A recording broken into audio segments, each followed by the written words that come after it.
Meus amados e preciosos irmãos, a graça e a paz de Yahshua, o Cordeiro, Filho do Altíssimo, sejam sobre a sua vida. Quero nessa oportunidade falar com você a respeito da pregação dura, a pregação difícil, áspera, até mesmo ofensiva de João Batista, que nós vamos ler em Mateus capítulo 3. As Escrituras registram apenas uma pregação que João Batista fez. É claro que ele deve ter feito uso de muitas palavras, mas as palavras que João Batista fez, que foram para as Escrituras, para o cânon sagrado, foram essas que nós vamos ler aqui. Foram palavras bem difíceis, palavras bem duras. E você vai ver nesse detalhe que eu vou trazer para você aqui, que João Batista, ele não pregava o tempo todo assim. Tem gente que pensa que João Batista, o tempo todo, ele estava trazendo essa mensagem desse jeito aqui, ó. Raça de víbora, quem vos ensinou a fugir da ira vindoura? Davi, essa era a pregação de João Batista o tempo todo. Vou mostrar para você que não era desse jeito que João Batista pregava o tempo todo. Esse tipo de pregação foi uma pregação provocada. Alguma coisa aconteceu, meus amados, que provocou essa reação dessas palavras, que extraiu do coração de João Batista esse tipo de mensagem. É o que eu vou mostrar para você aqui. Vou ler o texto aqui de Mateus capítulo 3. O relato dessa história está no versículo 1 até o versículo 12. Lembrando para vocês, meus amados, que João Batista, ele era primo do Cordeiro, ok? Primo biológico do Cordeiro. Ele começou o seu ministério 6 meses antes do Cordeiro, antes do Messias. Ele era um precursor, ele era um preparador do ministério do Messias. Então, primeiro tinha que vir alguém especial. Não poderia ser qualquer profeta, não, meus amados. Tinha que ser alguém muito especial. Tinha que ser alguém realmente muito destacado, escolhido pelo Pai. Alguém que ia ter a mensagem que o Pai queria que trouxesse. Queria trazer as palavras que iam entrar pelos ouvidos das pessoas, iria preparar o coração das pessoas, a mente e o coração das pessoas para as mensagens mais profundas ainda, transformadoras, que até hoje nós pregamos essas palavras, que seriam as palavras do Messias, que seriam as palavras do nosso Cordeiro. Glórias ao Eterno, ok? Então, como que o João Batista pregava? Aqui no versículo de número 2, diz assim, ó, dizendo, arrependei-vos, porque é chegado o reino dos céus. Então, ele anunciava a palavra. Ele pregava, as pessoas estavam ali ouvindo a mensagem dele. Lembrando a você que o batismo que João Batista fazia era diferente, aliás, do batismo que nós fazemos hoje, ok? Não é a mesma coisa. Não é a mesma coisa. Aquele batismo ali era um batismo de preparação para o ministério do Messias. Era um batismo de anunciação. Era um batismo de proclamação ao arrependimento. Muito parecido com o nosso batismo. Mas o batismo de João Batista não fazia com que as pessoas fossem batizadas em Cristo, batizadas no Machia, no Messias. Não. Era um batismo para que eles reconhecessem o pecado, reconhecessem o seu erro e agora eles se voltassem agora de novo para o caminho que havia sido desviado, o caminho que havia sido perdido. Isso é preparar o povo, todo o povo, para as palavras, para o ministério do Messias, que seria logo 6 meses depois. Lembrando a você também, meu amado, existe um grande detalhe a respeito desse extraordinário profeta. Esse maravilhoso profeta que era João Batista, talvez um dos mais simples, muito simples, ou talvez um dos mais simples das Escrituras, porque aqui diz que ele estava pregando no deserto, né? Ele não tinha um palco especial, ele não procurava chamar atenção para si, ele não estava tentando ganhar vantagem, diferente dos pregadores e dos profetas de hoje. Se você vai num lugar, se você está ouvindo, meu amado, deixa eu falar uma coisa com você. Se você é uma pessoa tentada a ouvir pessoas que estão sempre tentando chamar atenção para si, sempre tentando vender alguma coisa, que tem muita revelação demais, que está sempre tentando vender um curso para você. Não que seja errado a pessoa tentar levantar um fundo para a sua igreja, para poder comprar alguma coisa que realmente seja necessária. Mas, meu amado, toda a comercialização do Evangelho, todo o comércio que nós estamos vendo com o Evangelho nos dias de hoje, não é da vontade do Pai. Você não pode aceitar isso, não. É com ele, as pessoas falam assim, ó, é com ele e Deus, sabe? É responsabilidade dessa pessoa. Eu estou fazendo a minha parte. Não. O que você está fazendo, meu amado? O que você está fazendo é simplesmente apoiar pessoas que estão trazendo um falso evangelho, que estão trazendo uma falsa mensagem. Você tem que procurar pessoas que estão pregando a palavra verdadeira, compromissada apenas com a verdade. E era isso que João Batista fazia, alguém compromissado com a verdade. Por causa disso, João Batista perdeu a sua cabeça, ele perdeu a sua própria vida. Não estou dizendo que todos os pregadores precisam perder a sua vida ou precisam perder a sua cabeça, mas precisam ser compromissados com a verdade, não compromissados com algum tipo de vantagem. Ah, aquela igreja está enchendo, então eu tenho que fazer alguma coisa. Aquela igreja encheu, pegou uma melancia, colocou na cabeça, ele plantou bananeira, ele fez tal coisa e tal esquema, ele entrou em tal esquema e agora eu também tenho que fazer alguma coisa, porque senão as pessoas vão olhar que ele é um homem ungido e eu não sou um homem ungido. Não, meu amado, o seu compromisso não é com homens. Você não tem que agradar homens, você tem que agradar o Criador dos céus e da terra, porque é Ele que pode colocar a alma de alguém no céu ou no inferno. E nós estamos num jogo espiritual muito sério, o qual está sendo determinado à eternidade. A sua alma está em jogo, ok? Eu deixo essa advertência, esse puxãozinho de orelha espiritual para você nesse momento aí, da parte do Pai. Então João era um homem que ele pregava a Escritura, ele pregava a palavra. Ele não queria ofender exatamente as pessoas. Apesar de que essa mensagem que ela foi colocada aqui, se fosse nos dias de hoje, seria uma mensagem que ele seria processado, porque as pessoas hoje em dia, elas não podem ouvir nada, senão elas ficam ofendidas. Mas João Batista, ele pregou uma mensagem aqui de certa forma ofensiva. Raça de víbora, quem vos ensinou a fugir da ira vindoura? Foi uma mensagem um pouco ofensiva. Mas eu vou mostrar para você que nem sempre a mensagem de João Batista foi assim. Davi, o que você está falando, Davi? Como que a mensagem de João Batista nem sempre foi assim? Ela sempre foi assim. Não, não é porque essa foi a única mensagem. Você pode ver nos cantinhos aqui das Escrituras, dos seus originais, que a mensagem de João Batista para o povo que se aproximava para ouvir a palavra porque estava arrependido, a mensagem não era o tempo todo assim. Alguma coisa aconteceu que provocou esse tipo de mensagem. João Batista era um cara muito especial. Era um grande pregador, o último profeta. Meus amados, o último profeta da antiga aliança era João Batista. Isso foi dito pelo próprio Messias. E ele foi alguém realmente muito especial, muito especial nas Escrituras, no quadro das Escrituras. Você pode ver que a Escritura, ela menciona, você pode ver nas Escrituras, ela contém profecias. Não é um livro completo, todo só de cada versículo é uma profecia, né? Tem ensinos, tem orientações, tem histórias, tem muitas profecias. As profecias são sobre eventos, sobre acontecimento, sobre mudanças de tempos e temporadas e estações, e também sobre a chegada do Messias, do nosso precioso Salvador. Ok? Então, a Escritura ela só mencionou sobre alguém, sobre um homem, que seria o Messias, ela só tem menção só sobre esse homem, exceto, olha só os detalhes, meus amados, João Batista. Pronto. Você sabia que a Escritura, ela menciona, ela profetiza a respeito de João Batista? E isso não aconteceu com nenhum dos outros profetas? Pode ver, lê a sua Bíblia aí, lê a Escritura, meu amado. Não fica só pregando, só de ouvir pregador, não, meu irmão. De ficar caçando vídeo na internet e tal. Se você ler um livro, bom. Mas melhor ainda é você aprender a ler as Escrituras. Tu tem que pegar a sua Bíblia e ler, parar com essa preguiça desgraçada. E você tem que ler a Bíblia. Quando você lê a Escritura, Davi, mas eu não consigo entender, eu preciso que alguém me explique. Ok? Isso aí é totalmente compreensível, porque as Escrituras dizem que, lá em Efésios, no capítulo 4, no versículo 11, que o Pai, ele deu uns para apóstolos, outros para profetas, outros para evangelistas, pastores e mestres. Apóstolo, inclusive, já falando desse detalhe aí, meus amados, não é quando alguém recebe uma consagração de apóstolo, ou quando ganha o título de apóstolo, ou até mesmo de profeta, ou de pastor. Não é bem isso, ok? Não é bem isso, né?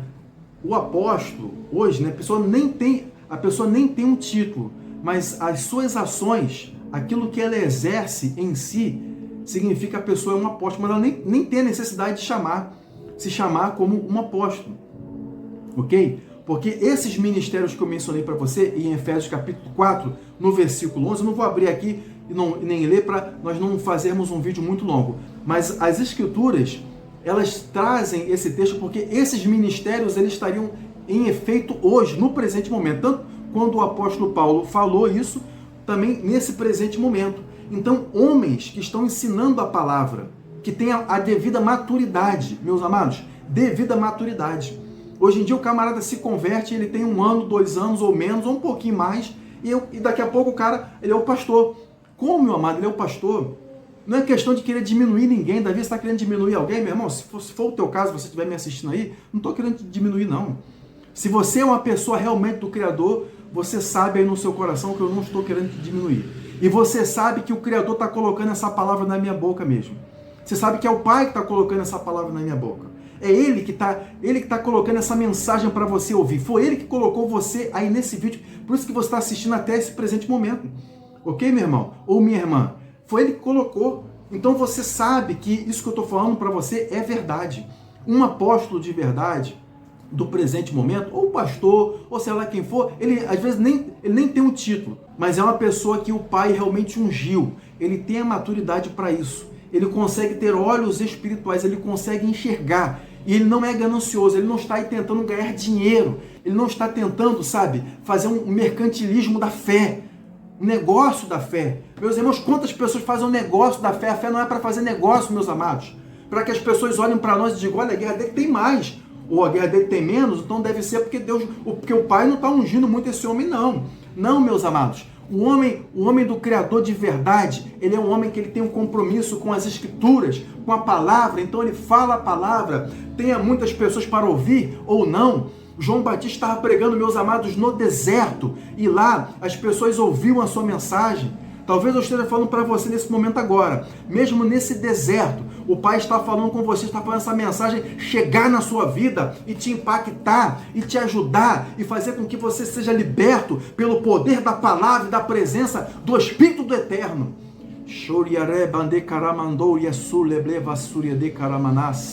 Glórias ao nome do Eterno, glórias ao nome do Pai. Os dons espirituais continuam, meus amados, funcionando nos dias de hoje, e você precisa acreditar nisso, você precisa buscar isso para a sua vida. É como João Batista mesmo aqui, ele disse aqui no versículo de número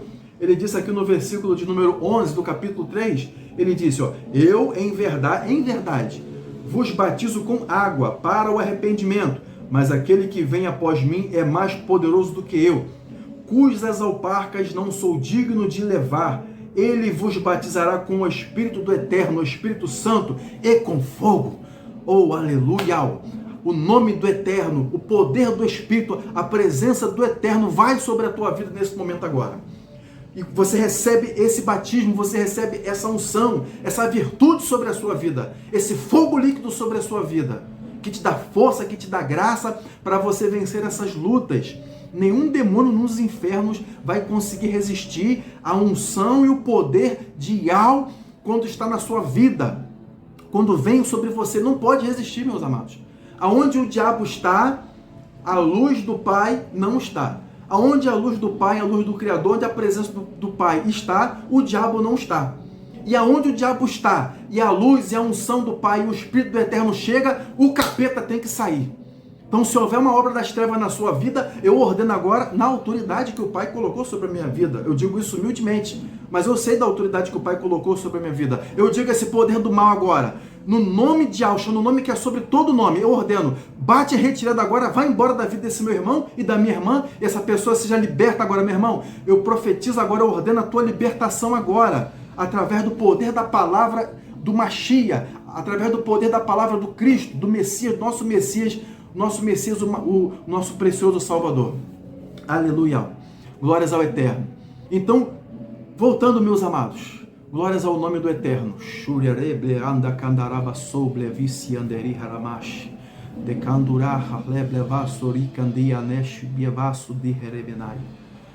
Aleluia.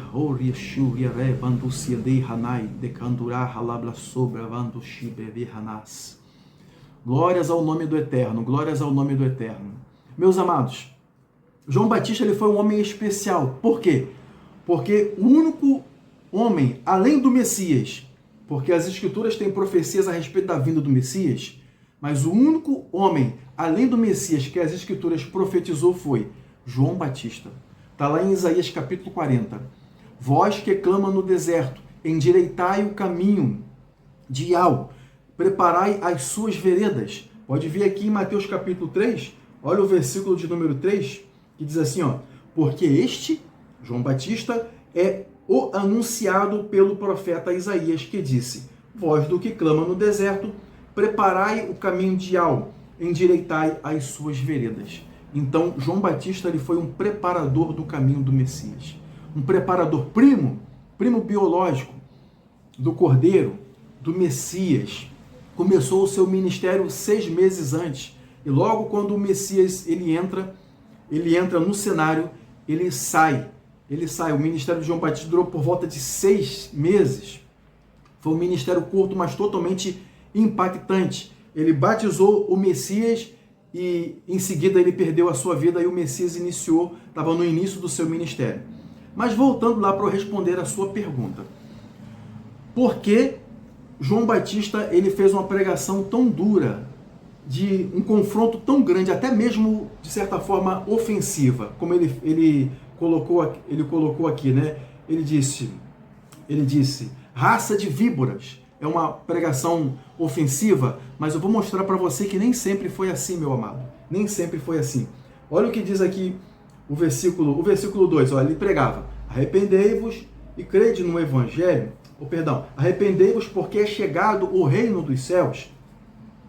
E este João, aí descreve aqui no versículo 4, a sua roupa, o cinto de couro em torno da sua cintura e o que ele comia. Eu acredito que não era essa a preferência dele, é porque ele estava no deserto, então ele comia mel silvestre, ele se alimentava de gafanhoto, mas eu tenho certeza que ele tinha outras preferências, ok? Mas ele comia essa porque essa era a opção. Então ele pregava, ok? Então iam ter com ele Jerusalém, toda a Judéia e toda a província adjacente ao Jordão. E eram por ele batizados no Rio Jordão, confessando os seus pecados. Nota aqui que João Batista, ele simplesmente pregava. As pessoas iam até João Batista e ele não fazia essa mensagem. Veja aqui, ele pregou isso depois, olha só. O que provocou João Batista trazer aquela mensagem? Porque até o versículo 6 diz que ele estava pregando arrependei-vos, porque é chegado o reino dos céus. Olha o versículo 5, já li para você, ó. E a toda Jerusalém, Judéia, província adjacente ao Jordão, eram por ele batizados. Sei que eu estou sendo repetitivo, mas para que você entenda bem e fique bem fixo no seu coração. No Rio Jordão, confessando os seus pecados. Agora, nesse ponto em diante aqui, ó, a partir do versículo 7, vendo ele, foi a partir desse momento que João Batista começou então a trazer uma pregação diferente. Ele trouxe as palavras que nós vamos ver em seguida por causa disso. Ele disse, e vendo ele muitos dos fariseus e dos saduceus que vinham ao seu batismo, dizia-lhes a quem? Dizia aos fariseus e aos saduceus. Você está vendo, meu amado? Porque os saduceus e os fariseus, vendo que os fariseus e saduceus vinham até o seu batismo, ele dizia-lhes aos saduceus e os fariseus, raça de víboras, quem vos ensinou a fugir da ira futura? Produzi, pois, frutos dignos de arrependimento. Vocês estão presumindo que vocês são filhos de Abraão só porque vocês são descendentes? Está querendo dizer que eles não iam ser salvos só porque eles eram simplesmente judeus. Nacionalidade não determina a salvação, não. Nem para judeu, nem para o judeu. Os judeus precisam se arrepender. Eles estão negando o Messias.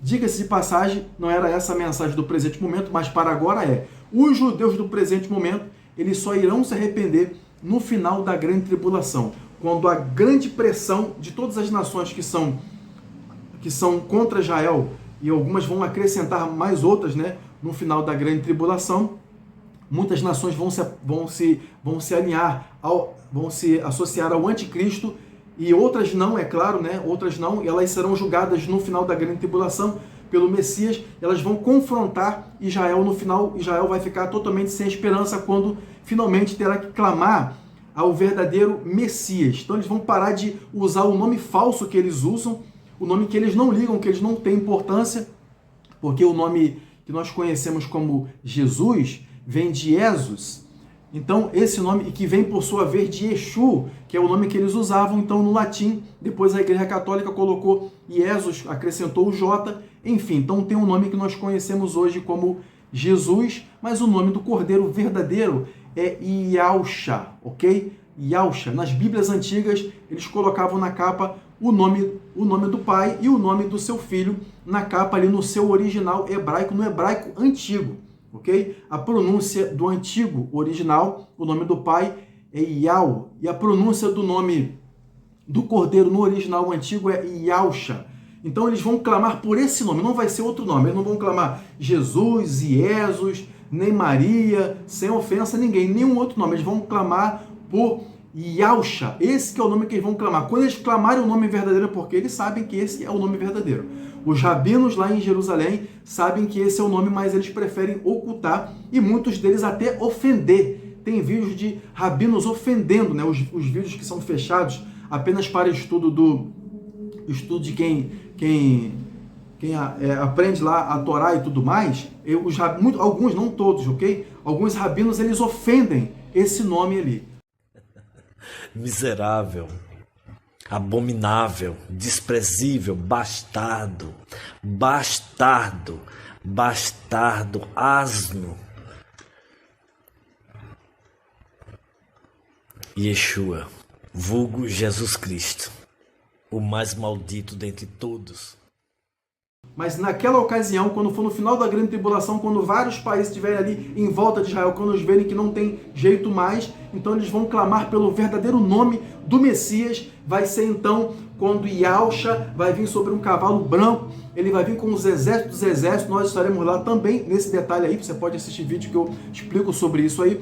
Então ele vai vir, ele vai derrotar o anticristo ali naquele momento, ok? Então foi a presença dos fariseus e dos saduceus, que eram falsos mestres, falsos ensinadores, de ensinamentos falsos que estavam ali. Então isso inspirou João Batista a falar isso, ok? Então ele falou aqui no versículo 12, ele diz: na sua mão tem a pá, limpará a eira, recolherá no celeiro o seu trigo e queimará a palha com fogo que nunca se apagará. Um outro vídeo eu falo sobre esse versículo aqui, que tem bastante coisa profunda nesse texto aqui, que eu não expliquei os outros versículos para frente, tem bastante coisa interessante, então a gente vai continuar falando sobre isso aí em outros vídeos, ok? Vou ficar por aqui, que o Pai abençoe a sua vida, que o Pai te proteja, que o seu Cordeiro, que o seu Messias, que o unigênito do Pai, ele possa abençoar a sua vida. Todas as chagas, todos os pecados, todas as maldições foram carregadas pelo Cordeiro, lá no madeiro, lá naquele local de maldição, para que nós pudéssemos ter o perdão de todos os nossos pecados, meus amados irmãos.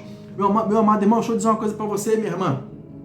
Não deixe o inimigo te acusar, não deixe o diabo te acusar. Você é uma pessoa, agora você tem a justiça do Pai, você é uma pessoa limpa. Davi, como é que você pode dizer isso, meu amado? Todos nós erramos, mas o sangue do Cordeiro nos purifica no exato momento, porque o sangue do Cordeiro, meus amados, deixa eu explicar uma coisa para você, ele tem um efeito atemporal.